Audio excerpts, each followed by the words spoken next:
తెలంగాణ రాష్ట్ర ప్రజలకు ఒక పెద్దగా భావించినటువంటి సాక్షాత్తు రాష్ట్ర ముఖ్యమంత్రి గారే నిన్న నాతో ఏం కాదు, నేను ఏం చేయలేని స్థితిలో ఉన్నా, రాష్ట్రం దివాలా తీసింది అని చెప్పి మాట్లాడడము నిజంగా ఇంతకన్నా దౌర్భాగ్యము, ఇంతకన్నా సిగ్గుచేటి ఇంకోటి కాదు. ఇప్పటికే కాంగ్రెస్ పార్టీ మీద ప్రజల లోపల పూర్తి వ్యతిరేకత ఉన్నది. నిన్న ముఖ్యమంత్రి గారి వ్యాఖ్యలతోని కాంగ్రెస్ పార్టీ కేల్కతం దుకాన్ బంద్, కేల్కతం దుకాన్ బంద్. ఇక కాంగ్రెస్ పార్టీని ప్రజలు మర్చిపోయి తీసుకొచ్చింది. ఇవాళ ఈ ప్రభుత్వము ఉంటదా ఉండదా అని చెప్పి అనుమానాలు తెలంగాణ సమాజం లోపల వ్యక్తమవుతున్నాయి. ఇంకోరు కూల్స్తారా అని అంటలేను నేను, కూల్చాలంటలేను నేను. ఇది సామాన్య ప్రజల లోపల వ్యతిరేకత స్టార్ట్ అయింది. ఇప్పుడు ఆ పార్టీకి సంబంధించిన సొంత శాసనసభ్యులే మా భవిష్యత్తు ఏంది ఈ రాష్ట్రంలో ఉన్నటువంటి అనుమానాలతో టెన్షన్ గురవుతున్నారు కాంగ్రెస్ పార్టీ శాసనసభ్యులు. ఇప్పుడు కుటుంబంలో సమస్య వస్తుంది, కుటుంబ పెద్ద ఏం చేస్తారు, అన్ని దిగమింగుకొని ఆ కుటుంబాన్ని ఏదో విధంగా అన్ని రకాలుగా పెంచి పోషించుకునే ప్రయత్నం చేస్తాడు. ఆ కుటుంబ పెద్దని నాతో ఏం కాదన్నప్పుడు కుటుంబ పరిస్థితి ఏంది? వాళ్ళ సాక్షాత్తు రాష్ట్ర ముఖ్యమంత్రి గారు ఇటువంటి సందర్భంలో అన్ని దిగమింగుకొని తనను నమ్ముకొని ఓట్లేసిన ప్రజలకు ధైర్యాన్ని చెప్తాడా? అధైర్యంతో ఉన్నటువంటి వ్యక్తి అధైర్యాన్ని చెప్తాడా? ముఖ్యమంత్రి యొక్క అధైర్యాన్ని బయటపడ్డది నేను అన్న వ్యాఖ్యలు. ఇది మంచి పద్ధతి కాదు. ఇది ఇవాళ తెలంగాణ రాష్ట్ర పరువు పోయిన దేశంలో దేశవ్యాప్తంగా చర్చ జరుగుతుంది ఇవాళ ఈ విషయంలో. నాతో కాదు, అప్పు ఉడతలేదు, అనా పైసా ఎవరిస్తలేరు,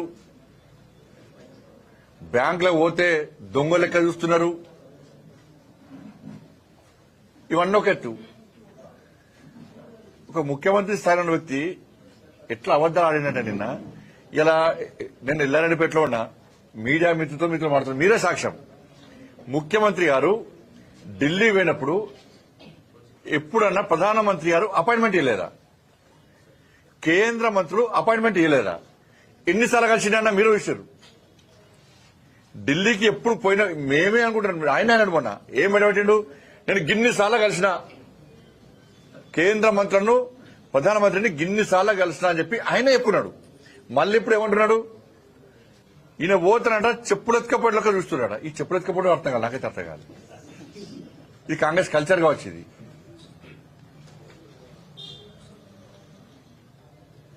ఇప్పుడు చెప్పులు ఎత్తుకపోవడం మీద చర్చ జరుగుతుంది. ఇప్పుడు ఇక జరగాల కూడా. 2023 డిసెంబర్లో రాష్ట్ర ముఖ్యమంత్రి గారు ప్రధానమంత్రిని కలిశారు. 2024 జూలైలో రాష్ట్ర ముఖ్యమంత్రి గారు ప్రధానమంత్రిని కలిశారు. మొన్న ఫిబ్రవరి 2025లో కూడా రాష్ట్ర ముఖ్యమంత్రి గారు ప్రధానమంత్రి గారు కలిశారు. ఇక మంత్రులను పోయినప్పుడల్లా కలుస్తున్నారు మంత్రులను. నిన్న కూడా లాస్ట్ కు హైదరాబాద్ నితిన్ గడ్కరీ గారు కూడా కలిశారు.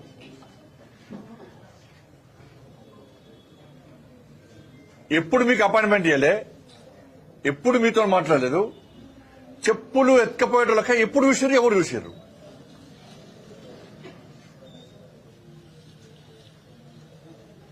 కాబట్టి ఇన్ని అబద్దాలా? అంటే తెలంగాణ ప్రజలకు చెప్పింది మీరే, గిన్నిసార్లు కలుస్తామని చెప్పింది మీరే, మళ్ళీ అపాయింట్మెంట్ ఇస్తలేరని చెప్పేది మీరే. అంటే ఇంత దుర్మార్గం అంటే కాంగ్రెస్ పార్టీ ప్రభుత్వము ఇవాళ ఒక రాష్ట్ర ముఖ్యమంత్రి మాట్లాడాల్సిన మాటలు కావు. ఇది ప్రజల లోపల అధైర్యాన్ని నింపింది. లాస్ట్ కు రాష్ట్ర ముఖ్యమంత్రి గారు చేతులు తెచ్చారు, కాంగ్రెస్ పార్టీ ప్రభుత్వం చేతులు తెచ్చింది. మొత్తం ఏం కాదుగా, మేము ప్రభుత్వాన్ని నడపలేని స్థితిలో ఉన్నామని చెప్పి చెప్పకనే చెప్పారు నిన్న. ఇక తెలంగాణ సమాజం ఆలోచించుకోవాలి. పోనీ ఇది తెలియక జరిగిందా అంటే తెలిసి చేసేది.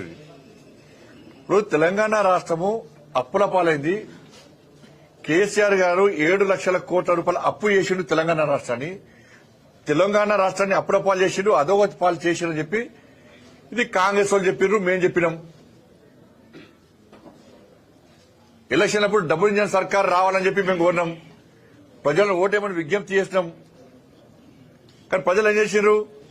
6 గ్యారెంటీలు మీరు ఇచ్చిర్రు, 420 హామీలు ఇచ్చిర్రు, ఇది 100 రోజుల లోపటే అమలు చేస్తామని మీరు చెప్పిర్రు. ప్రజలు మిమ్మల్ని నమ్మిర్రు, మీకు ఓట్లేసే.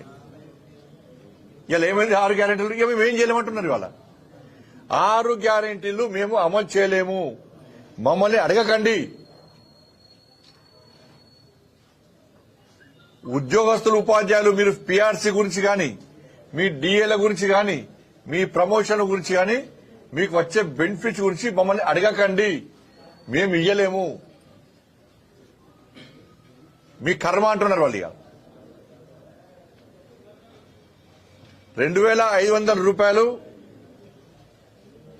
మహిళలకు ఇయ్యరుగా, 4000 రూపాయలు ఆసరా పెన్షన్లు ముసలు పెద్ద మనుషులకు ఇయ్యరు, 4000 రూపాయలు నిరుద్యోగ వృత్తి ఇవ్వరు, 12,000 రూపాయలు రైతు కూలీలకు ఇవ్వరు, రైతు భరోసా ఇక అసలే ఇయ్యరు.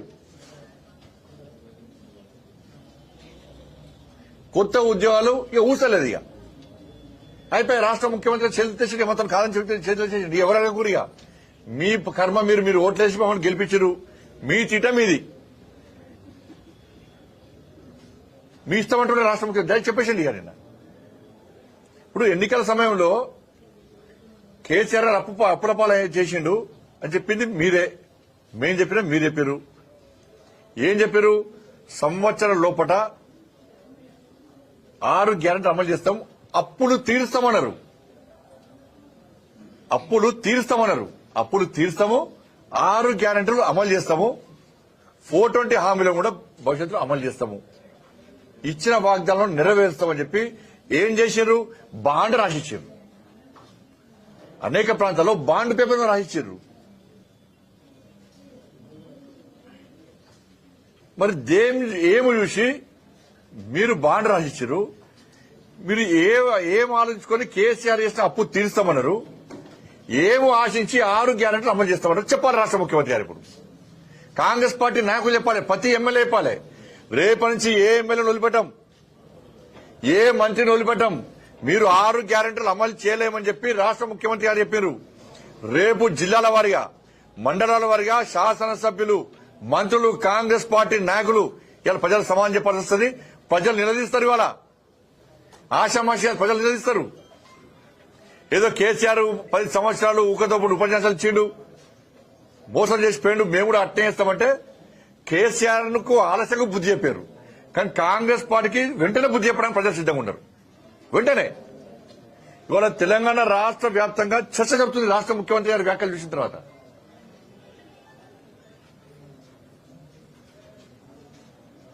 కేంద్రం ఏమి అన్ని కేంద్రం ఇచ్చాక మీరు చేసేది ఏంది?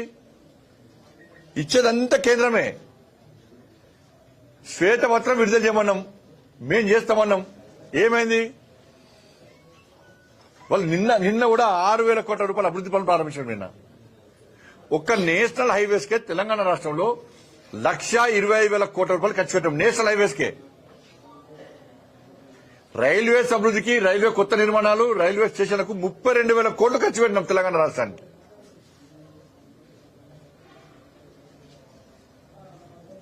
ధాన్యం కొనుగోలు కోసం 1,50,000 కోట్లు ఖర్చు పెట్టినాం. ఇవాళ ఈ 10 సంవత్సరాల కాల వ్యవధిలో తెలంగాణ రాష్ట్రానికి 12 లక్షల కోట్ల రూపాయలు ఇస్తున్నాం. తెలంగాణ రాష్ట్రానికి అభివృద్ధి పనుల ప్రారంభోత్సవానికి ముఖ్యమంత్రి గారు వస్తారు, మంత్రులు వస్తారు, శభాష్ అంటారు. ఢిల్లీ పోయి మాకు సాయం చేస్తారు, కృతజ్ఞతలు అంటారు. మంత్రులు పర్సనల్ కలిసినప్పుడు చాలా సాయం చేస్తారు తెలంగాణకు అంటారు. మన రాజకీయంగా మాట్లాడినప్పుడు తెలంగాణకి ఏం చేయలేదు బీజేపీ ప్రభుత్వం అంటారు. మరి గ్రామాల్లో అమలు చేసే సంక్షేమ పథకాలు ఎవరి? తెలంగాణ రాష్ట్రంలో నేషనల్ హైవేస్ అని మీరు నమ్మరు. స్వాతంత్ర్యం వచ్చిన కాంచెల్లి 2014 వరకు కేవలము 2,500 కిలోమీటర్లు మాత్రమే నేషనల్ హైవేస్ జరిగినాయి, పనులు జరిగాయి. 2,500 కిలోమీటర్లు మాత్రమే జరిగినాయి. ఈ 2014 నుంచి నిన్నటి వరకు 5,100 కిలోమీటర్లు వర్క్ చేస్తుంది. స్వాతంత్ర్యం వచ్చినాక అంచెల్లి 60 సంవత్సరాలు జరిగింది 2,500 కిలోమీటర్ రోడ్లు వేసారు తెలంగాణ రాష్ట్రంలో జాతీయ రహదారులు. నరేంద్ర మోడీ గారి ప్రభుత్వం వచ్చినాక ఈ 10 సంవత్సరాల్లో 5,000 కిలోమీటర్లకు పైగా వేసినాం రోడ్లు వేసినాం మేము. ఈ రోడ్డు